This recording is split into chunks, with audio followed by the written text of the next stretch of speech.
Hello, and welcome to Sobercast. We provide AA speaker meetings and workshops in a podcast format. We are an ad-free podcast, and if you enjoy listening, please help us be self-supporting by visiting Sobercast.com, look for the donate link, and drop $1 or $2 into the virtual basket.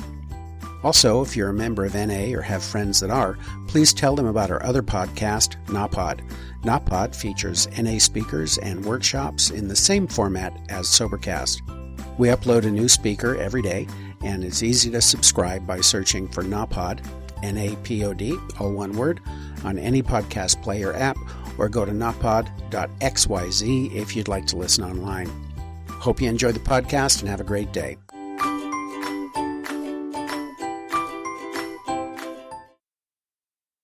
Now that we're assembled here, in full strength, and in all the joy of this superb occasion, I first want to renew my thanks to all who have made it possible, to Jack and his committee, to each one of you, to the untold miles of travel that you've all made to be present, to inspire me, to fill me with the warmth of your hospitality, to be with each other. I am grateful to the governor of this state, the mayor of this town, for their recognition that we are again not only AA members, but citizens of the world. We once more belong, so these friends have said. I'm deeply grateful to this hotel and the owners of it, who have housed us, effectively known, so superbly. Could you see that apartment I'm in, you'd wonder how the hell anybody could stay sober in it. It has bars.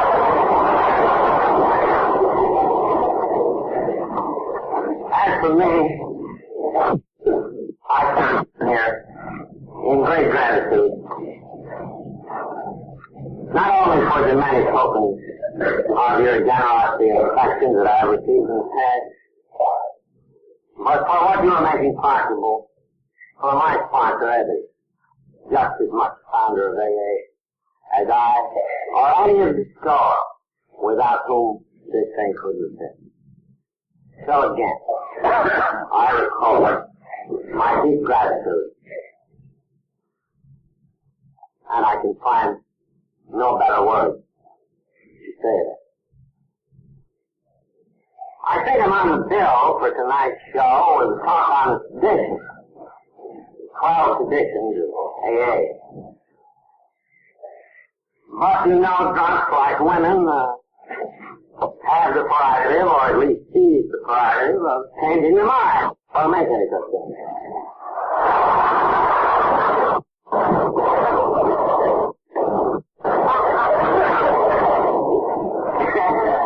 Since this is a banquet, something very festive, I think the traditions 1 to 12 would be a little too green. Might bore you a little. As a matter of fact, speaking of traditions, when they were first written back there in 1945 or 6, sort of tentative guides to help us to hang together and function, nobody paid any attention except a few beginners who wrote me what the hell they were about. Nobody paid the slightest. But little by little, as these traditions got around, and we had our clubhouse squabbles, our group riff, this difficulty and that, it was found that the traditions indeed did reflect experience and were guiding principles. So they took a little more, and a little more, and a little more, so that today the average AA coming in the door learns at once what they're about, what kind of an outfit he really has landed in, by what principles his group and AA as a whole are governed. But as I say, the difference was all that. I just like to spin some yarns and They will be a series of yarns which cluster around the preparation of the good old book, Alcoholics Anonymous. Some people reading the book now, they say, well, this is the AA Bible. And when I hear that, it always makes me shudder. Because the guys who put it together weren't a damn bit biblical. I think sometimes some of the drunks have an idea that these old-timers went around with almost visible halos and long gowns, and they were full of sweetness and light. And, oh, boy, how inspired they were. Oh, yeah. But wait till I tell you. I suppose the book yarn really started in the living room of Doc and Annie Smith. As you know, I landed there in the summer of 35. A little group called Hall. I helped Smithy briefly with it, and he went on to found the first AA group in the world. And as with all new groups, it was nearly all failure. But now and then, somebody saw the light, and there was progress. Tempered, I got back to New York, a little more experience, the group started there. And by the time we got around to 1937, the thing had leaked a little over into Cleveland, and it began to move south from New York. But it was still, we thought in those years, of flying blind, a flickering candle indeed, that might at any moment be snuffed out. So on this late fall afternoon in 1937, Smithy and I were talking together in his living room, and sitting there by the gas log. And we began to count notes. How many people had safeguards in action in New York? Maybe a few in Cleveland. How many had stayed dry, and for how long? And when we added up that score, so it was a handful. I don't know, 35, 40 maybe. But enough time had elapsed on enough really single cases of alcoholism, so that when we grasped the import of these small statistics, Bob and I saw for the first time that this thing was going to succeed. That God in His providence and mercy had thrown a new light into the dark caves where we and our kind had been and were still by the millions dwelling. I never can forget the elation and ecstasy that seized us both. And then we fell happily talking and reflected. We reflected that, well, a couple of score of them, but it would have taken 3 long years. There's been an immense amount of failure, but a long time has been taken just to sober up this handful. How could this handful carry its message to all those who still didn't know? Not all the drunks in the world could come to Akron or to New York. How could we transmit our message to them? Why wasn't me? Maybe we thought we should go to the old-timers in each group, but them meant nearly everybody, find a sum of money, somebody else's money, of course, and say to them, well, now take a sabbatical year off your job, if you have any, and you go to Keokuk and Omaha, to Chicago, to San Francisco, to Los Angeles, and wherever it may be, and you give this thing a year and get a group started. It had already got evident by then, while we were just about to be moved out of the city hospital in Akron to make room for people with broken legs and ailing livers, that the hospitals were not too happy with that. We tried to run their business perhaps too much, and besides, drunks were apt to be noisy in the night, and there were other inconveniences, which were all familiar. So it was obvious that, drunks being such lovely creatures, we would have to have a great chain of hospitals. And as that dream burst upon me, it sounded good, because you see, I've been down in Wall Street in the promotion business. And I remember the great sums of money that were made as soon as people got this chain idea, you know, the chain drugstores, the chain grocery stores, the chain dry goods store. Why not chain drunk tanks? And let us make it all.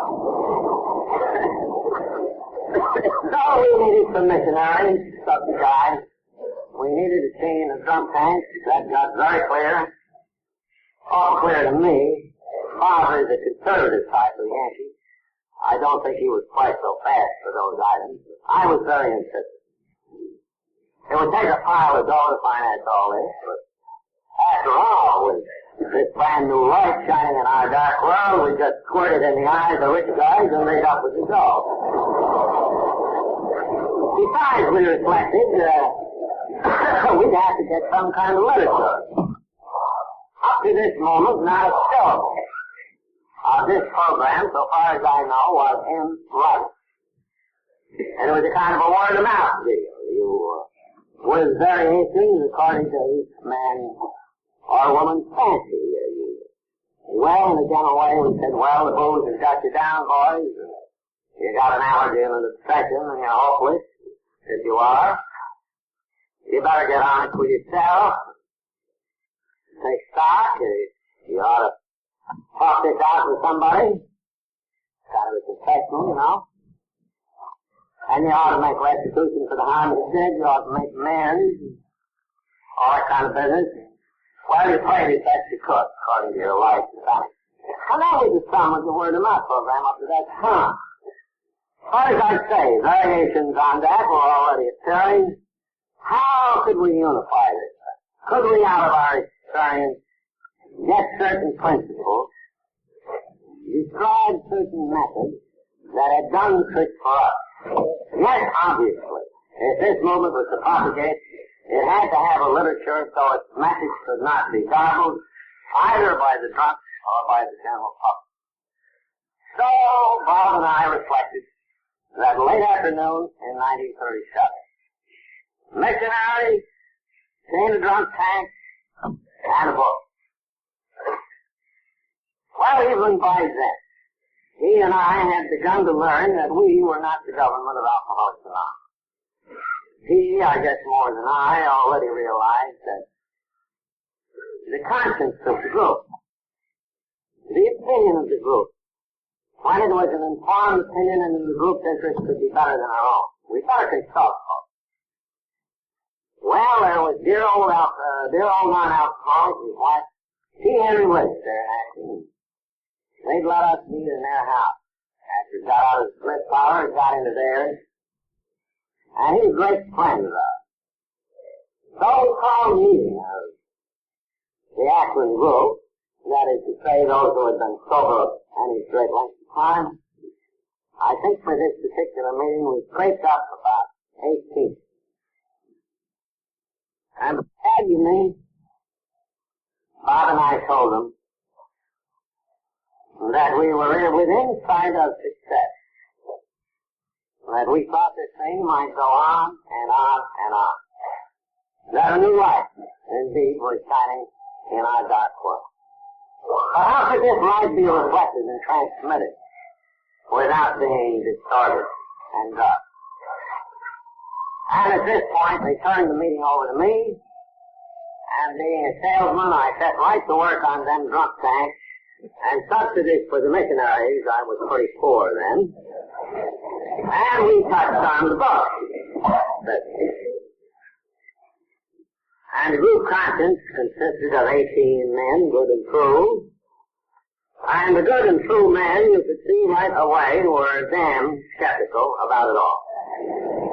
Almost with one voice, they chorused, let's keep it simple. This is going to bring money into this thing. This is going to create a professional class. We'll all be ruined. Well, I counted that's a very good argument. Lots of what you say. But even within gunshot of this very house, alcoholics are dying like flies. And if this thing doesn't move any faster than it has in the last 3 years, it may be another 10 before it gets to the outskirts of Akron. How in God's name are we going to carry this message to others? We've got to take some kind of chance. We can't keep it so simple it becomes an anarchy and gets complicated.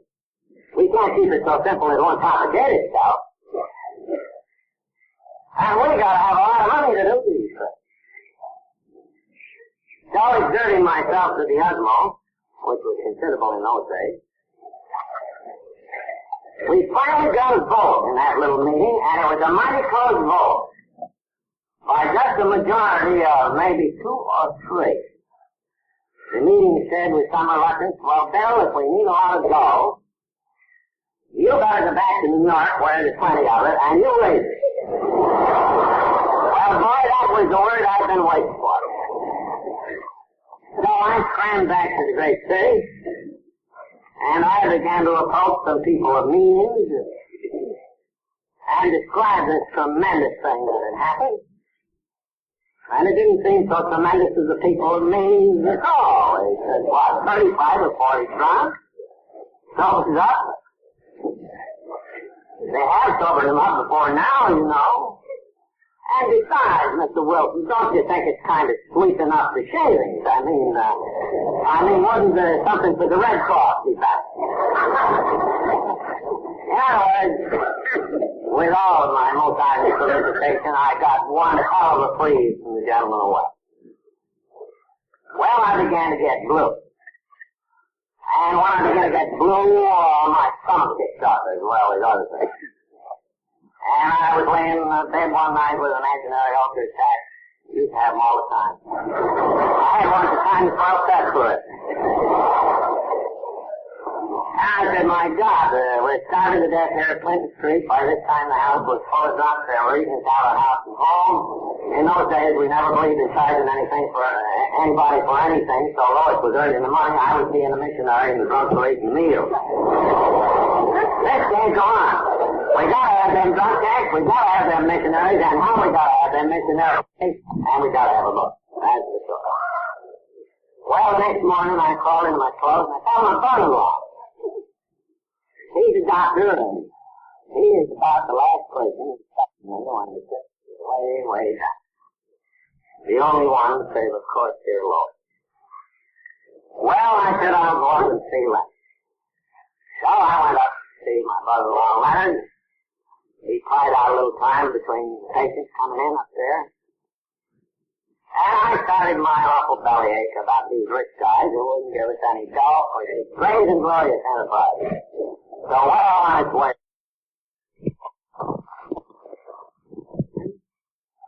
And it seems to me that somehow he was tied up with the Rockefeller family in their charity. And if you want, we'll call up the Rockefeller offices and see if there is such a man, and if there is he alive, and will he see us? Would you like me to do that? Well, I hadn't tried the Rockefeller office, so I said, well, sure, give him a ring. On what slender threads our destiny sometimes hangs. Remember, my brother-in-law said I knew a girl, and I think she had enough. So the call was made. Instantly there came onto the other end of the wire the voice of dear Willard Richards, one of the loveliest Christian gentlemen that I have ever known. And the moment he recognized my brother-in-law, he said, why, Leonard, he said, where have you been all these years?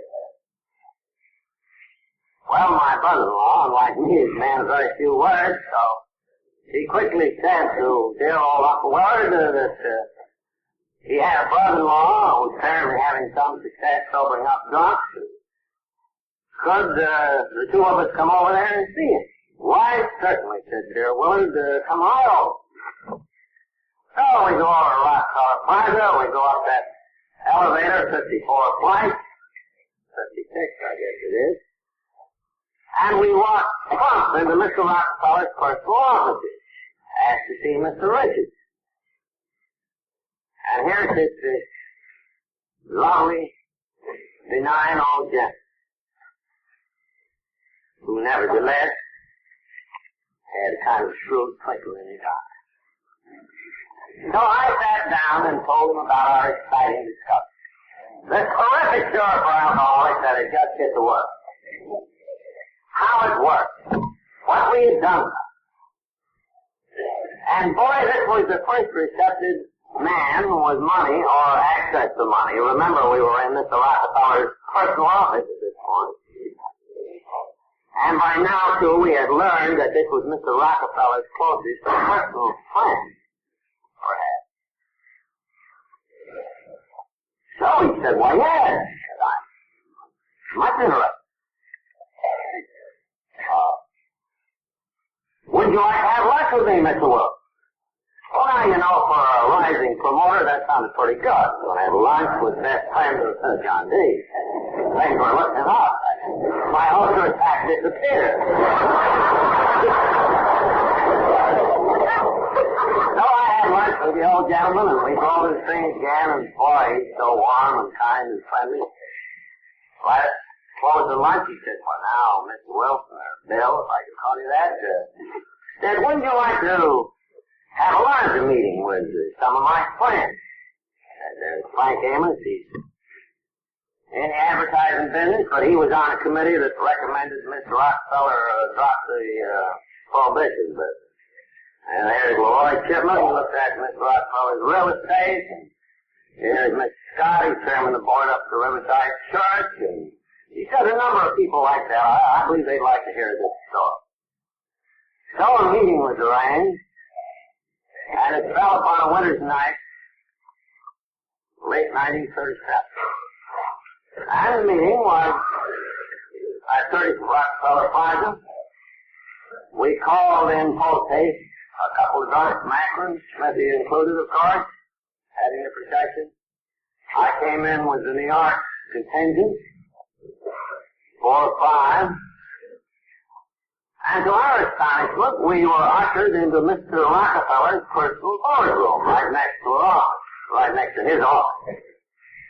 I thought to myself, well, now this is really getting hot.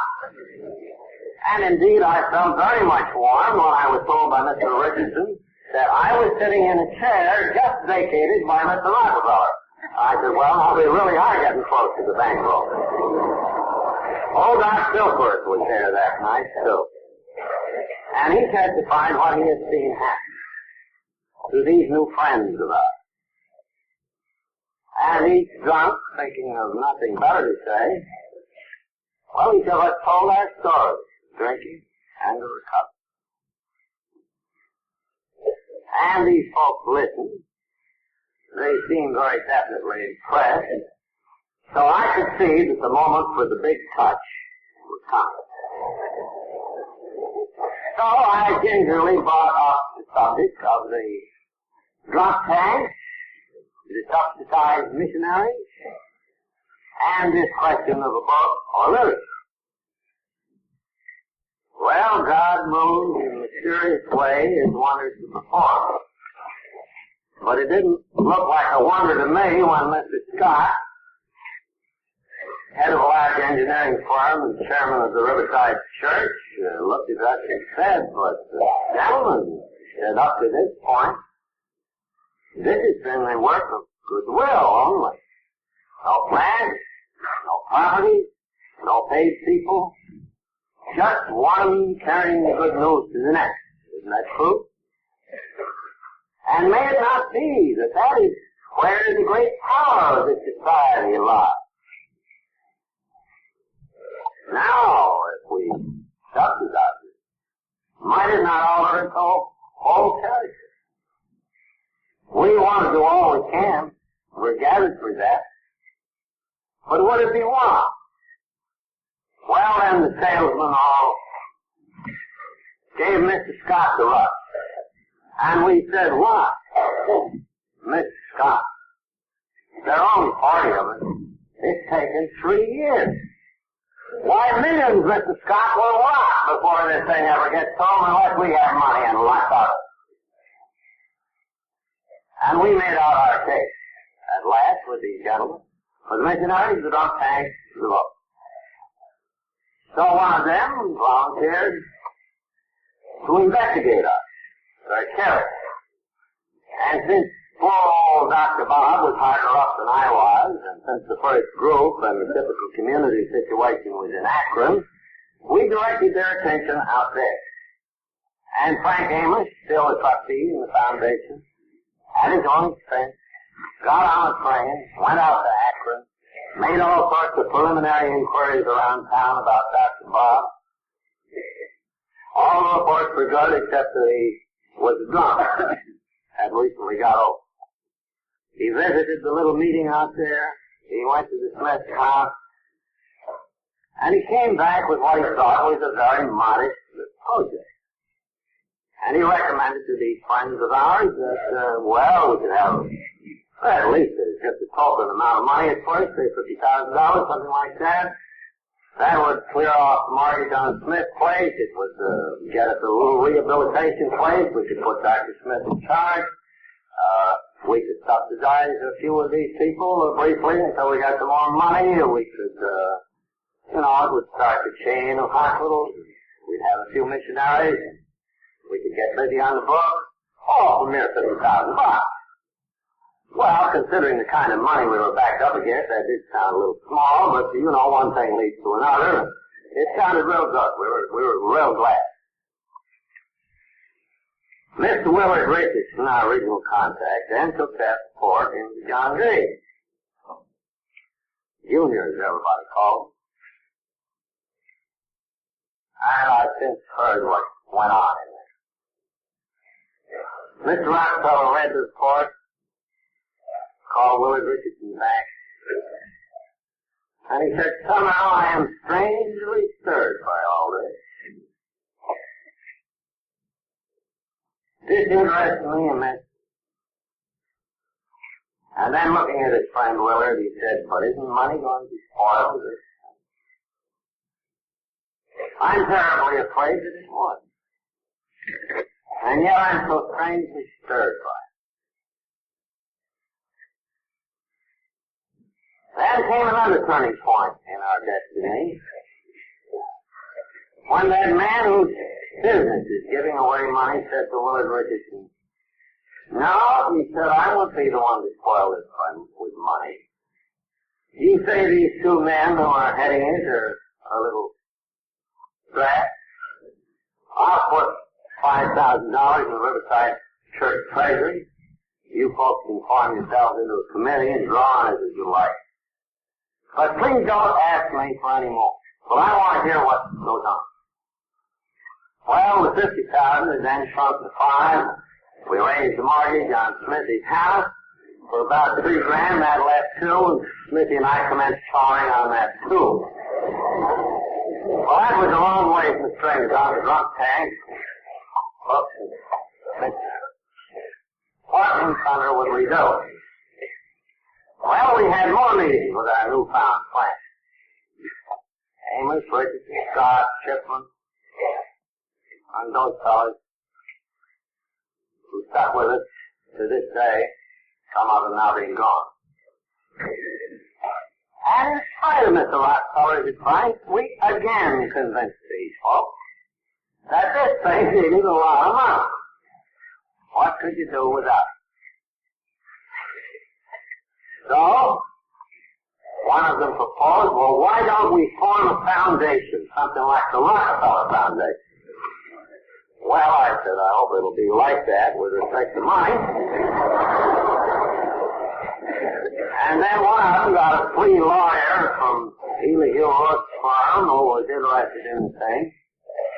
And we ought to ask him to draw an agreement of trust, a charter, or something to be called the Alcoholic Foundation.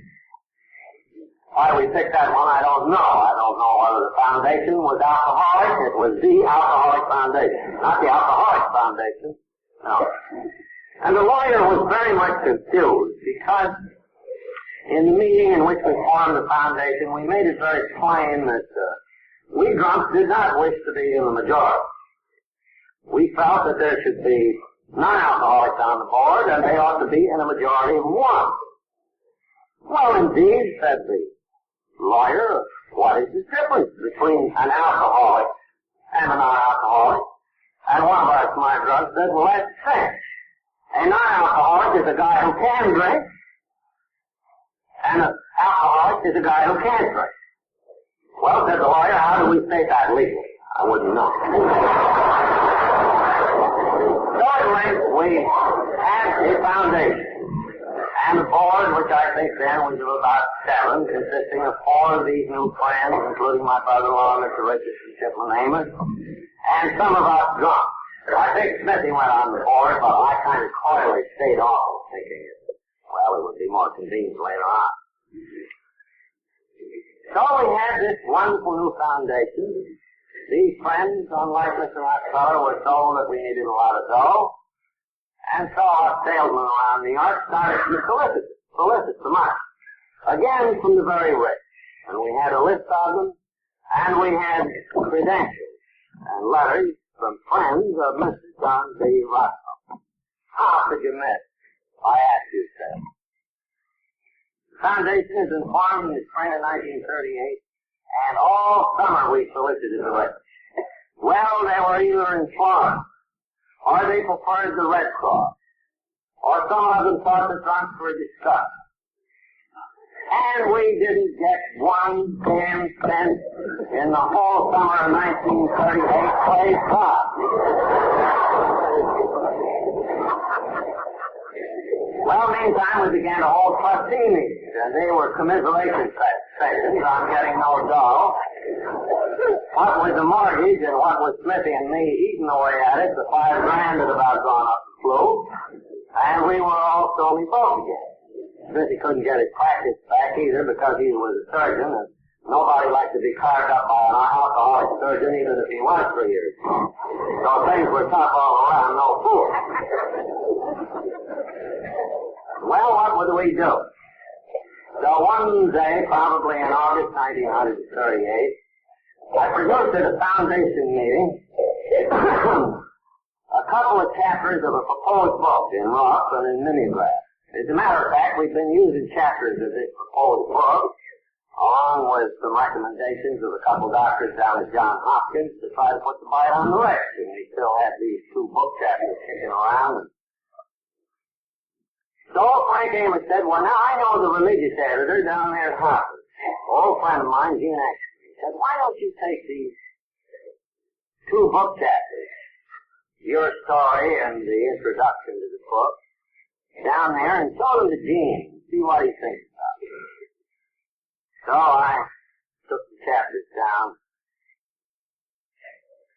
To my great surprise, Gene, who has since become a great friend of ours, looked at the chapters and he said, why? He said, Mr. Wilson, he said, could you write a whole book like that? Oh, I said, sure. Well, there was more talk about it. I guess he went in and showed it to Mr. Canfield, the big boss.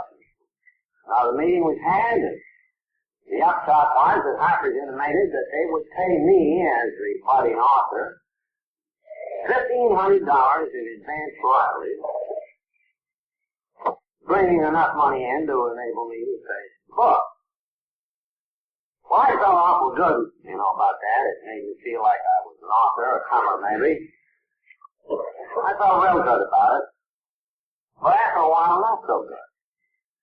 Because I began to reason, and so did the other boys, well, if this guy Wilson eats up the $1,500 while he's doing this book, after the book gets out, it'll take a long time to catch up. And if this thing gets some publicity, what are we going to do with the inquiries? And after all, what's a lousy 10% royalty anyway? Well, the $1,500 still looks pretty big to me. Then we thought, too, now here's a fine publisher like Harper's, but if this book, if and when done, should prove to be the main textbook for AA, why would we want our main means of propagation in the hands of somebody else? Shouldn't we control it? Well, at that point, the book project really began to get hot. It began to take off.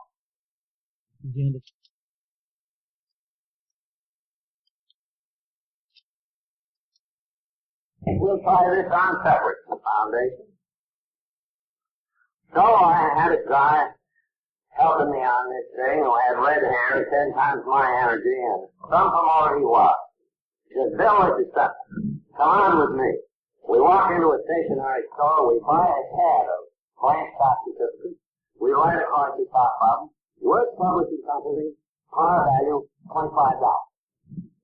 So we take a pad of these stock certificates.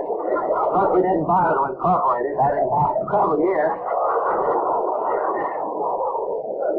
We took this pad of stock certificates to the next AA meeting, where you shouldn't mix money with spirituality, you know. And we said to the drunk, why, look, this thing is going to be a thing. Marcus, you'll take a third of this thing for services rendered. I, the author, I'll take a third for services rendered. And you can have a third of these stock certificates, par 25, if you'll just start paying up on your stock. You only want one share, it's only $5 a month, 5 months. And the drunk all gave us a stormy look. What the hell? You mean to say you're asking us to buy stock in a book that you ain't written yet?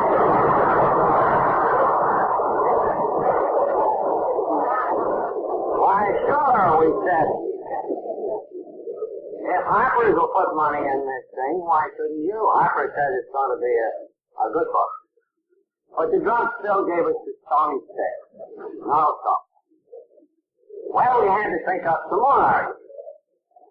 So we said, well, we've been looking about the printing cost of the book, boys.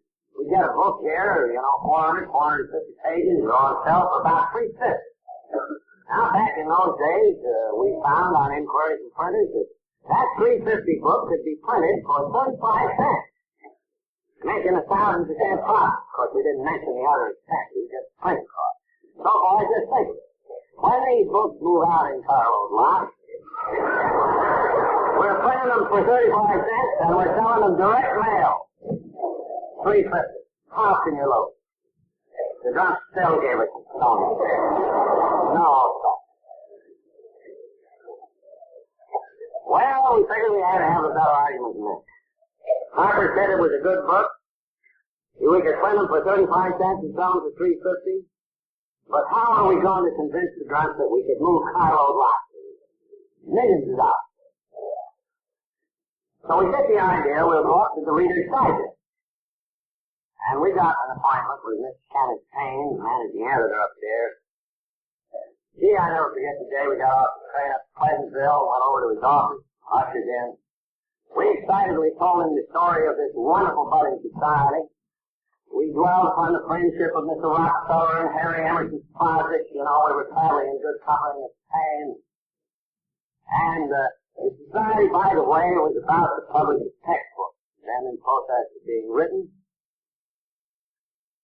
And we were wondering, Mr. Payne, if this wouldn't be a matter of tremendous interest to the Reader's Digest.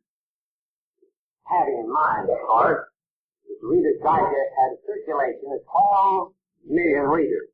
And if we could only get a free ad of this common book in the Reader's Digest, we really would move some. Well, Mr. Payne said, this sounds extremely interesting. He said, I like this idea. Why? I think it will be an absolutely ideal piece for the Digest. Well, how soon do you think this new book will be out, Mr. Wilson? Well, I think we got a couple chapters written, and said if we can get right at it, Mr. Payne, probably this being, let us say, October, we ought to get this out by April next May. Why, Mr. Payne said, I'm sure the Digest would like anything like this, Mr. Wilson. He said, I'll take it up to the editorial board. And he said, when the time is right, and you get all ready to shoot, come on up and we'll put a special feature writer on this thing and we'll tell all about your style. And then my promoter friend said, but Mr. Payne, will you mention the new book in the city? Oh, yes, Mr. Payne, mention the new book. That's all we need. Then we went back to Drunky and said, now look, boys, there are positively millions in it. How can you make it? Harper says it's going to be a good one. We buy them for 35 cents from the printer, we sell them for $3.50. The Reader's Digest is going to give us a free ad in a piece, And boys, they'll move out by the carload, hopping in there. And after all, we only need $4,000 or $5,000. So then we began to sell shares that were publishing, not yet incorporated, par value $25. $5 a month to poor people. Some people could buy as many as one guy bought 10 shares. We sold a few shares to non-alcoholics. And my promoter friend, who was to get a third interest, was a very important man in his transaction because he went out and kept collecting the money from the drunk so that little Lucy Hawk and I could keep working on the book, and so Lois would have to be roasted, although she was still working in that department store. So the preparation started.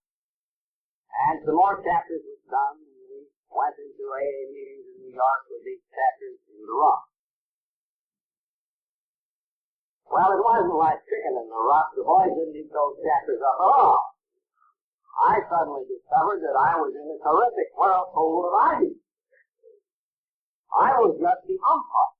Finally had to stipulate, well, boys, over here you got the Holy Rollers and say we need all the good old-fashioned stuff in the book, and over here you tell me we got to have a psychological book, and that never cured anybody, and they didn't do much of trust in the mission. So I guess you'll have to leave me just to be the umpire. I'll scribble out some rocks here and show them to you, and let's get the comments in. So we fought, bled, and died our way through one chapter after another. We sent them out to Akron, and they were peddled around, and there were terrific hassles about what to do in this book and what not. Meanwhile, we set drunks to writing their stories or having newspaper people that we had to write stories for them to go in the back of the book. We had an idea, we had a text, and we had stories all about the drunks who were staying sober in fact. Move it up. So then came that night when we were up around that chapter 5. You know, I've gone all on about myself, which is natural after all.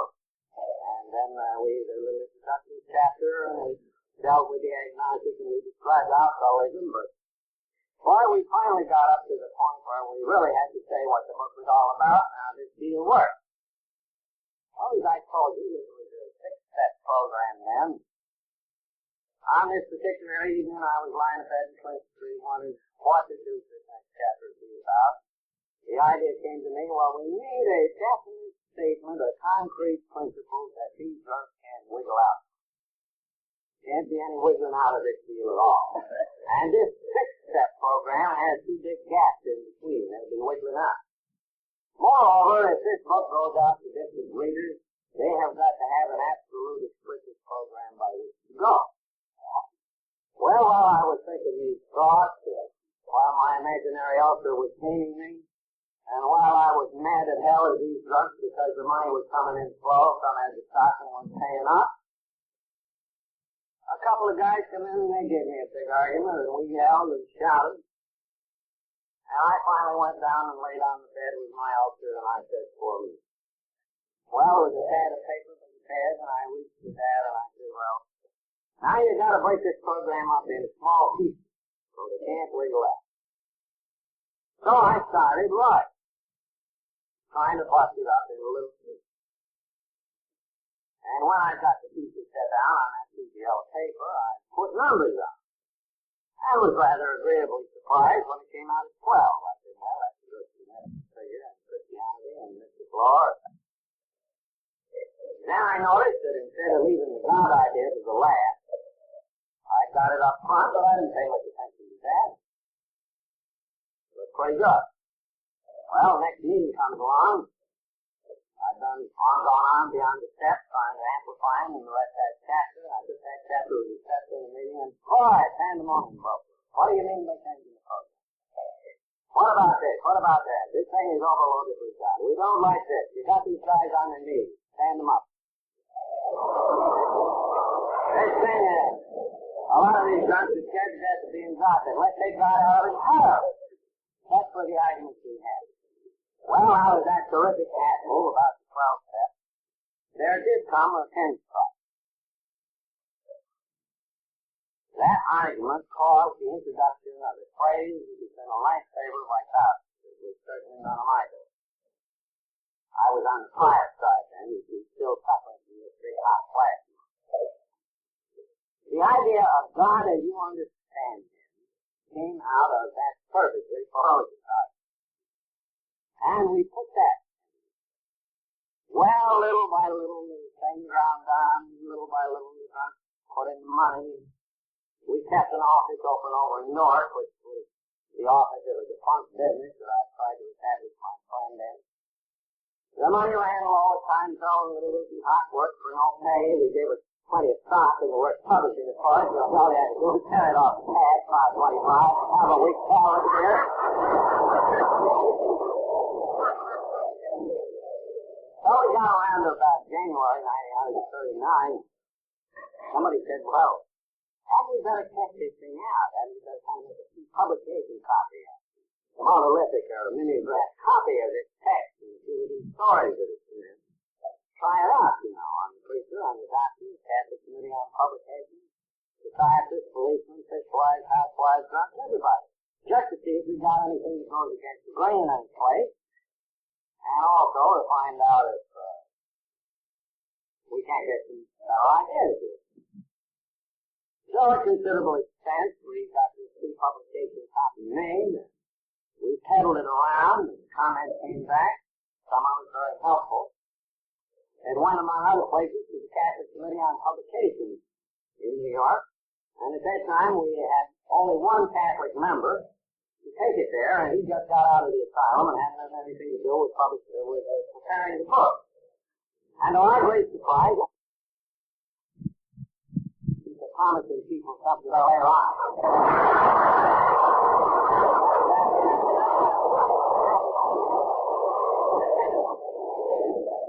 Well, so the book had passed muster. And the stories came in, and somehow we got them edited. Somehow we got the galley together. We got up to the printing process. Well, meanwhile, the drunks had been kind of slow on those subscription payments. The thing a little further on, I was able to go up to Charlie's town, where old Doc Silkworth held forth. Charlie believed in us mightily, and so we had put the slug on Charlie for $2,500. Charlie didn't want any stock. He wanted a promissory note. On the book, not yet listed.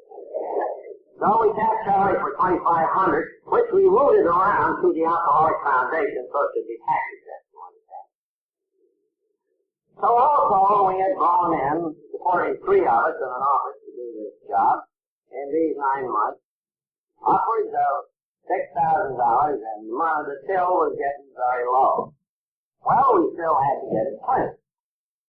So we go up to Cornwall Press, the largest printer in the world, where we made previous inquiry, and we asked about printing, and, oh yes, they'd be very glad to do it, and how many books would we like?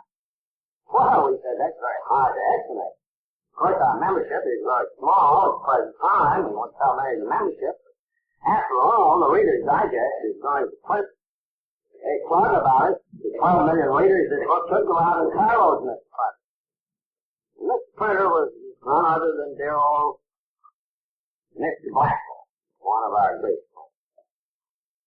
And Mr. Blackwell said, well, boys, how much of a down payment going to make?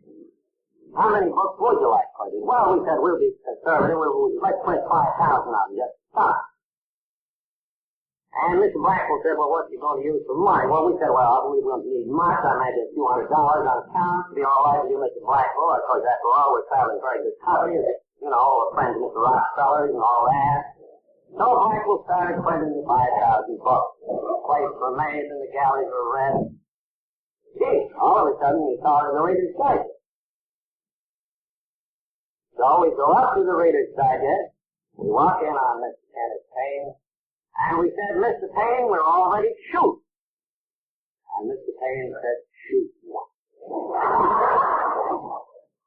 Oh, yes, he said, I remember you, Mr. Francis and Mr. Wilson.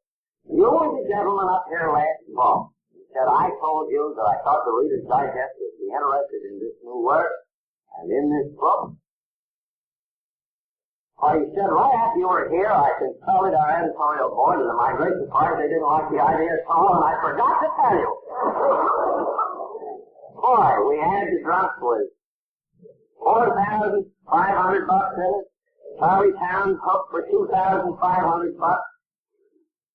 On the cuff with the printer. Maybe $500 left in the bank. What in the deuce would it do?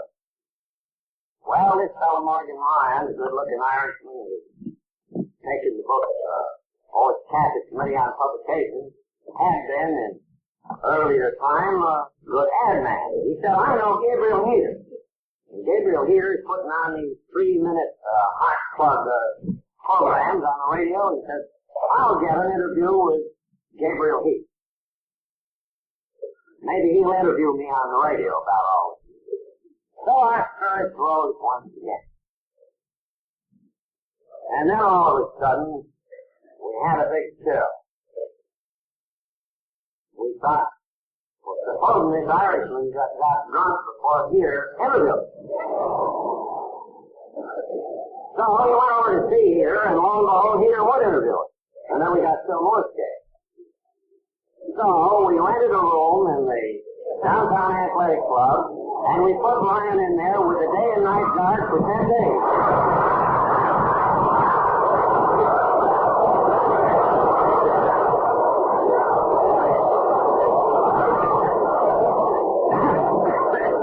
Meanwhile, before our third close again, we could see those books just going out in the car. Then my promoter friend said, well, look, there should be a follow-up on a big thing like this here interview. It'll be heard all over the country, national network. Now he said, I think, folks, that the big market for this book are the doctors, the physicians. And he said, I suggest that we pitch the last $500 we got in the treasury on a postal card shower, going to every physician east of the Rocky Mountains. And on the postal card we will say, hear all about Alcoholics Anonymous on Gabriel Heater's program. Send $3.50 for the book Alcoholics Anonymous, short for alcohol in hand. So we spent the last $500. The postal card shower went out. They managed to keep Ryan sober, although he since hasn't made it. All the drunks had their ears glued to the radio. The group market in Alcoholics Anonymous was already saturated because, you see, we had 49 stockholders and they all got a book free. And then we had 28 guys with stories and they all got a free book, so we run out the AA market. But we could see it moving out in carloads to these doctors and their patients. Sure enough, Ryan is interviewed, Heater pulls out the old tunnel of stock, and we could see them book orders coming back in carloads. Well, we just couldn't wait to go down to old post office box 658, Church Street, Anna. The address printed in the back of the old book. We hung to it for about 3 days, and then my friend Hank and little Ruthie Hawk, that some of you remember, and I went over, and we looked in box 658. It wasn't a locked box. We just looked through the glass. And we could see in there a few of these postal cards. I had a terrible thinking sensation. But my friend was from Horror. He said, why, Stella? He said, they can't put all that stuff in the box because they got mail bags full of it out there.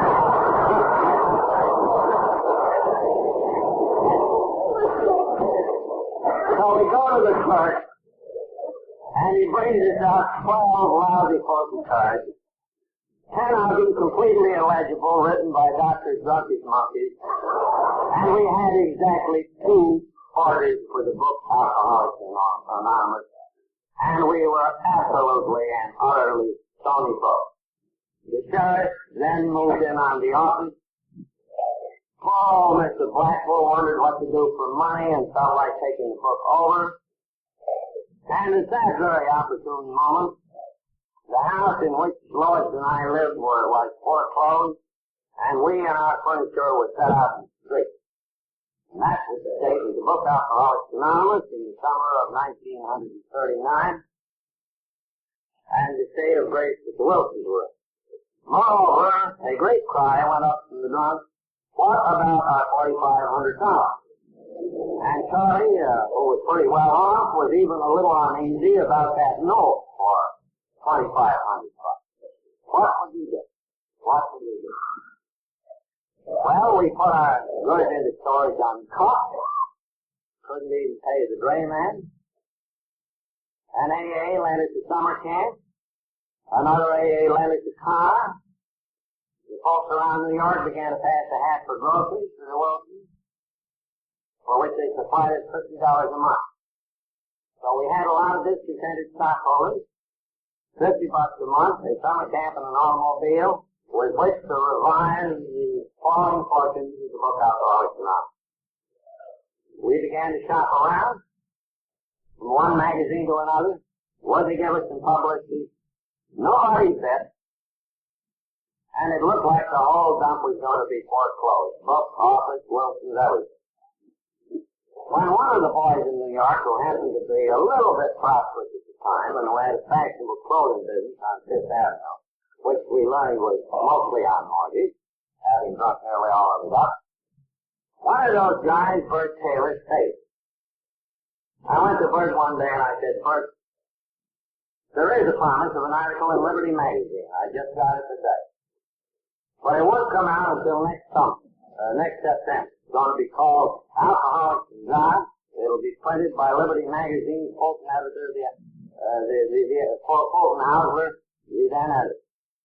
And Bert, when that piece is printed, why, these books will go out in carload lots. We need $1,000 real bad to get us through the summer.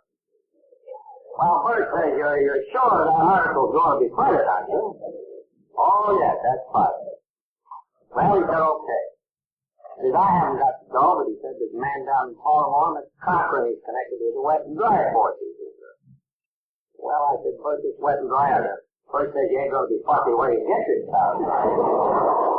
He's a customer of mine. He buys his pants in here. Let me call him up. So Bert gets on long distance phone with Mr. Cochran in Baltimore, a very wealthy man, and he said, Mr. Cochran, he said, from time to time, said, I mentioned this Alcoholics Fellowship, which I belong. Mr. Cochran said, yes, Mr. Taylor.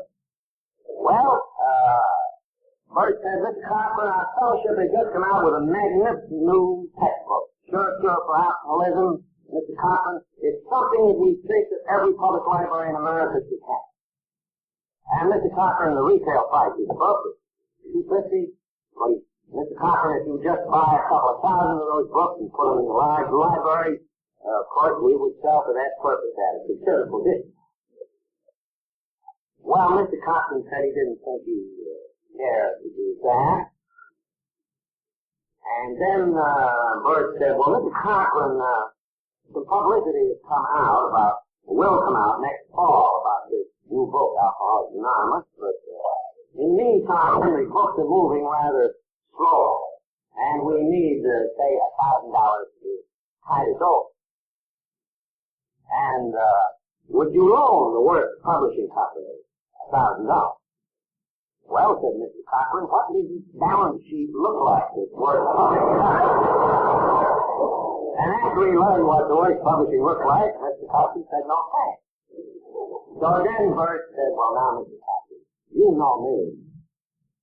Would you loan your money to me on the credit of my business? Why, certainly, Mr. Cochran said, send down your note, Mr. Taylor.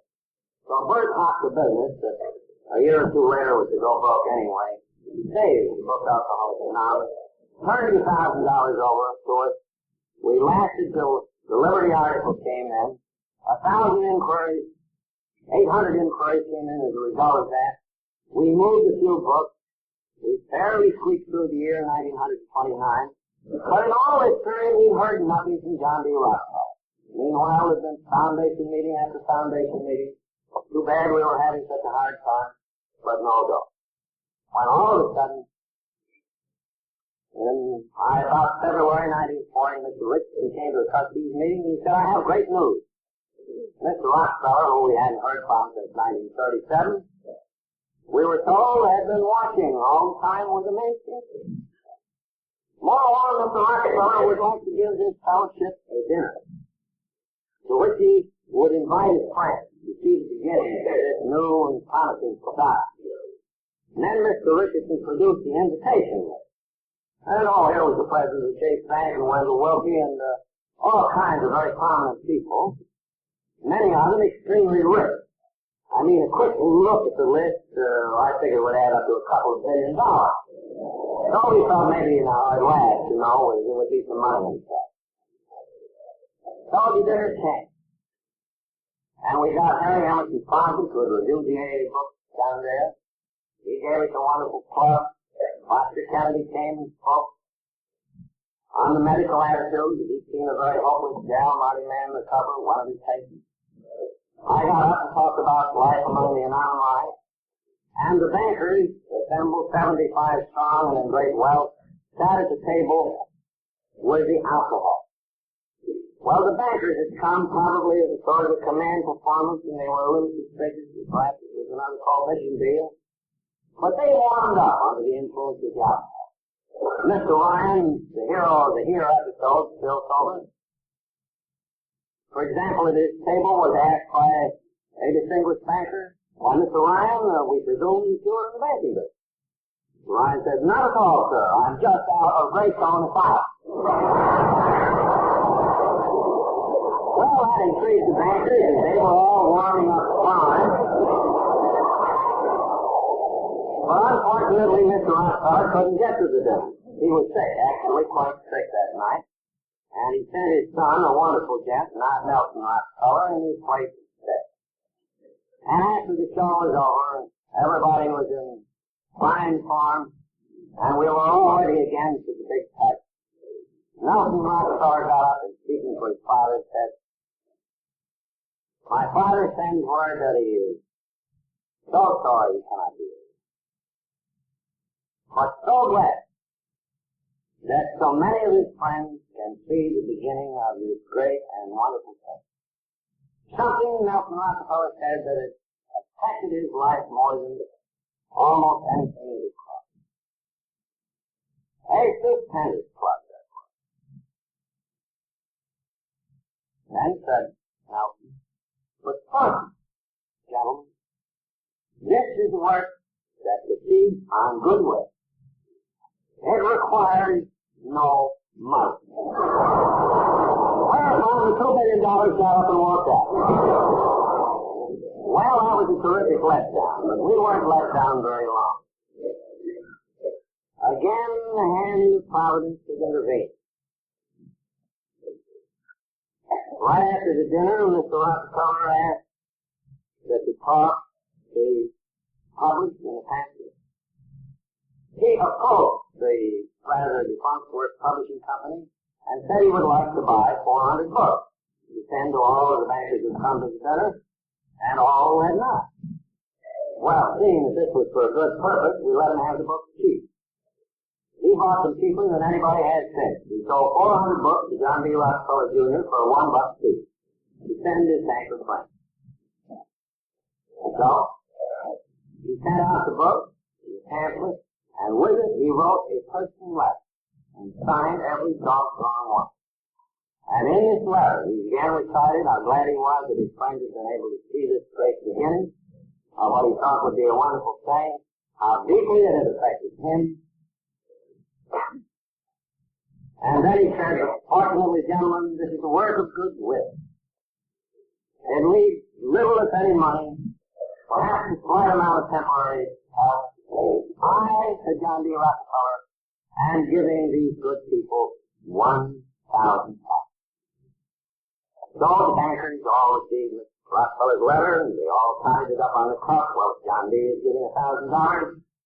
Me, with only a few millions, I could send these boys about $10. Now this. One who had an alcoholic relative in tow said it's in as high as $300. So with Mr. Rockefeller's $1,000, plus the solicitation of all the rest of these bankers, we got together the princely sum of $3,000, which was the first outside contribution to the Alcoholics Foundation.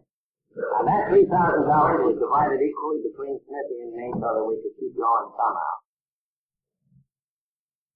And we solicited that dinner list for 5 years and got about $3,000 a year out of it for 5 years.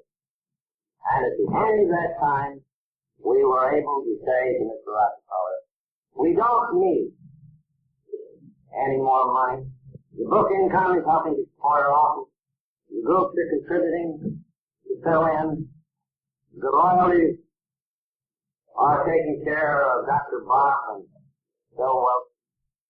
We don't need any more money. Now you see, Mr. Rockefeller's decision not to give us money saved his society. He gave it himself. He gave it himself at a time when he was under public ridicule for his views about alcohol. He said to the whole world, this is good. The story went out on the wire, all over the world. People ran into the bookstores to get the new book, and boy, we really began to get some book orders. An awful lot of inquiries came into the little office there at Easy Street. The book money began to pay. We hired one more help. There was Ruthie, another gal, and me. And then here comes Jack Ellington with his terrific article in the Charity Post. Then came an immense flood of inquiries, 6,000 or 7,000 of them, and Alcoholics Anonymous had become a national issue. Such is the story of the preparation of the book Alcoholics Anonymous. And of its subsequent effects, you all have some notice. The proceeds of that book have repeatedly saved the office in New York. But it isn't the money that come out of it that matters. It is the message that it carries in, that it transcended the now and the sea, and is even at this moment lighting candles in dark caverns and on distant seas.